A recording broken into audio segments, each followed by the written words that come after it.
Costumes. For me, Halloween is the best holiday in the world. It even beats Christmas. I get to dress up in a costume.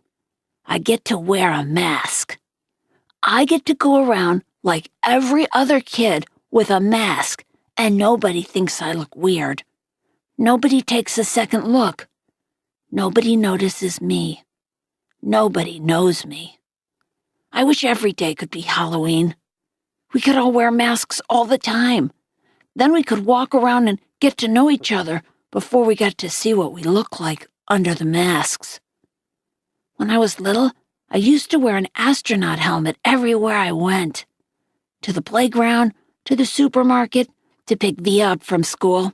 Even in the middle of summer, though it was so hot my face would sweat. I think I wore it for a couple of years, but I had to stop wearing it when I had my eye surgery. I was about 7, I think, and then we couldn't find the helmet after that. Mom looked everywhere for it. She figured that it had probably ended up in Gran's attic, and she kept meaning to look for it. Then I had gotten used to not wearing it. I have pictures of me in all my Halloween costumes. My first Halloween, I was a pumpkin. My second, I was Tigger. My third, I was Peter Pan. My dad dressed up as Captain Hook. My fourth, I was Captain Hook. My dad dressed up as Peter Pan. My fifth, I was an astronaut. My sixth, I was Obi-Wan Kenobi. My seventh, I was a clone trooper. My eighth, I was Darth Vader. My ninth, I was the Bleeding Scream, the one that has fake blood oozing out over the skull mask. This year, I'm going to be Boba Fett. Not Boba Fett the kid in Star Wars Episode 2, Attack of the Clones, but Boba Fett the man from Star Wars Episode 5, The Empire Strikes Back. Mom searched everywhere for the costume, but couldn't find one in my size, so she bought me a Jango Fett costume, since Jango was Boba's dad and wore the same armor, and then painted the armor green. She did some other stuff to make it look worn, too. Anyway, it looks totally real. Mom's good at costumes. In homeroom, we all talked about what we were going to be for Halloween. Charlotte was going as Hermione from Harry Potter. Jack was going as a wolfman. I heard that Julian was going as Jango Fett, which was a weird coincidence. I don't think he liked hearing that I was going as Boba Fett. On the morning of Halloween, Via had this big crying meltdown about something. Via's always been so calm and cool, but this year she's had a couple of these kind of fits. Dad was late for work and was like, "Via, let's go, let's go." Usually Dad is super patient about things, but not when it comes to his being late for work.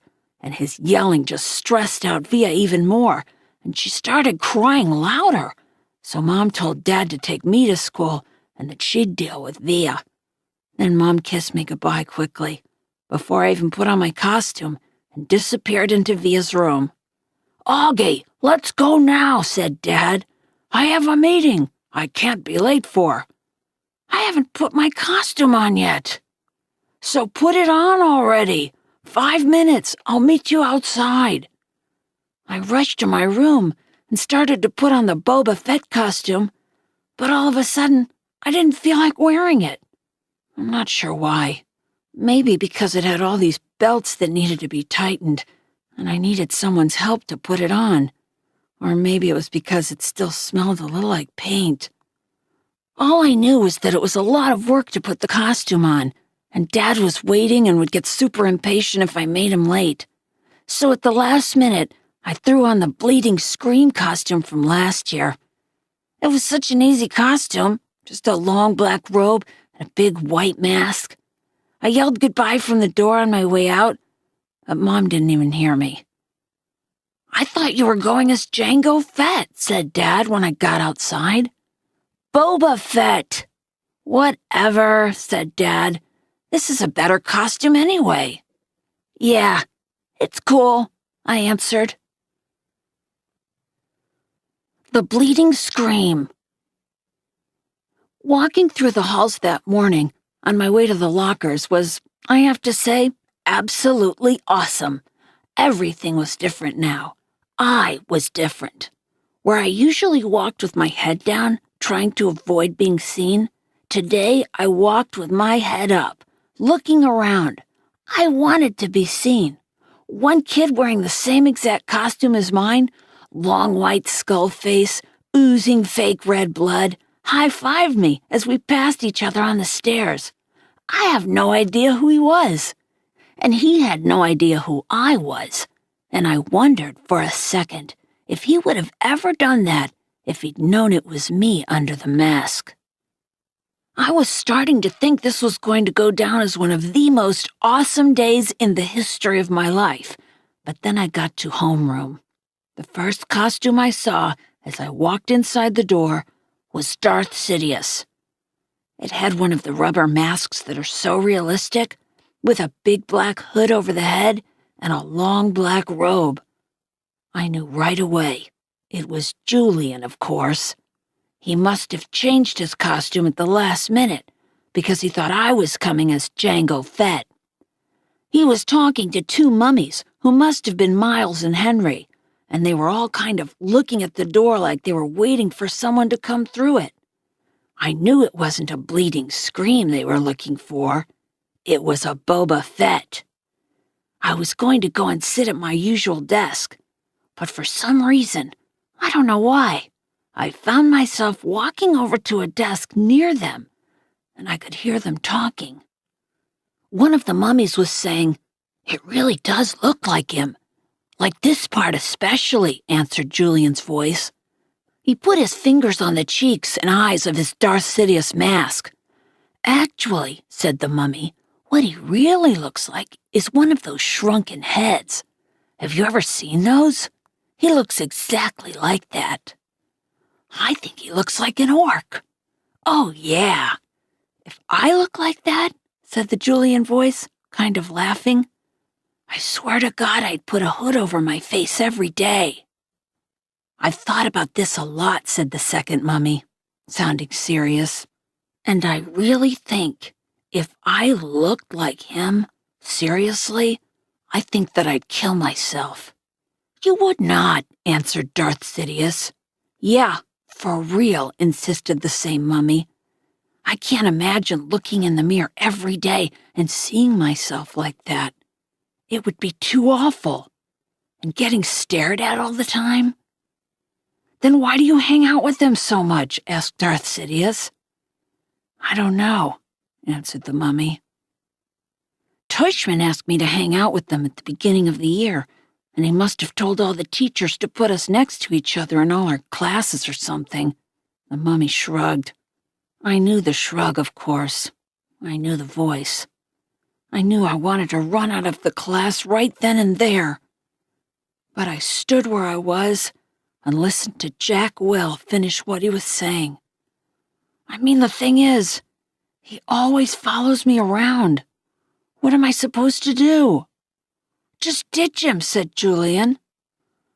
I don't know what Jack answered, because I walked out of the class without anyone knowing I had been there.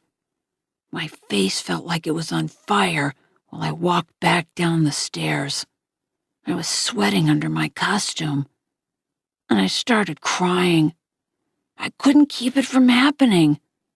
The tears were so thick in my eyes, I could barely see, but I couldn't wipe them through the mask as I walked. I was looking for a little tiny spot to disappear into. I wanted a hole I could fall inside of, a little black hole that would eat me up. Names: Rat Boy, Freak, Monster, Freddy Krueger, E.T., Gross Out, Lizard Face, Mutant. I know all the names they call me. I've been in enough playgrounds to know kids can be mean. I know. I ended up in the second-floor bathroom. No one was there because first period had started and everyone was in class. I locked the door to my stall and took off my mask and just cried for I don't know how long. Then I went to the nurse's office and told her I had a stomach ache, which was true because I felt like I'd been kicked in the gut. Nurse Molly called Mom and had me lie down on the sofa next to her desk. 15 minutes later, Mom was at the door. "Sweetness," she said, coming over to hug me. "Hi," I mumbled. I didn't want her to ask anything until afterward. "You have a stomach ache?" she asked, automatically putting her hand on my forehead to check for my temperature. "He said he feels like throwing up," said Nurse Molly, looking at me with very nice eyes. "And I have a headache," I whispered. "I wonder if it's something you ate," said Mom, looking worried. "There's a stomach bug going around," said Nurse Molly. "Oh, geez," said Mom, her eyebrows going up as she shook her head. She helped me to my feet. "Should I call a taxi, or are you okay walking home?" "I can walk." "What a brave kid," said Nurse Molly, patting me on the back as she walked us toward the door. "If he starts throwing up or runs a temperature, you should call the doctor." "Absolutely," said Mom, shaking Nurse Molly's hand. "Thank you so much for taking care of him."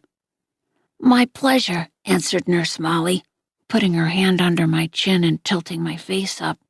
"You take care of yourself, okay?" I nodded and mumbled, "Thank you." Mom and I hug-walked the whole way home. I didn't tell her anything about what had happened, and later when she asked me if I felt well enough to go trick-or-treating after school, I said no.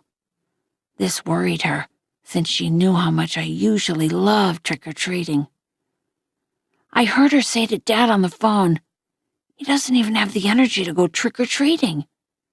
"No, no fever at all." "Well, I will, if he doesn't feel better by tomorrow." I know, poor thing. Imagine his missing Halloween. I got out of going to school the next day, too, which was Friday, so I had the whole weekend to think about everything. I was pretty sure I would never go back to school again.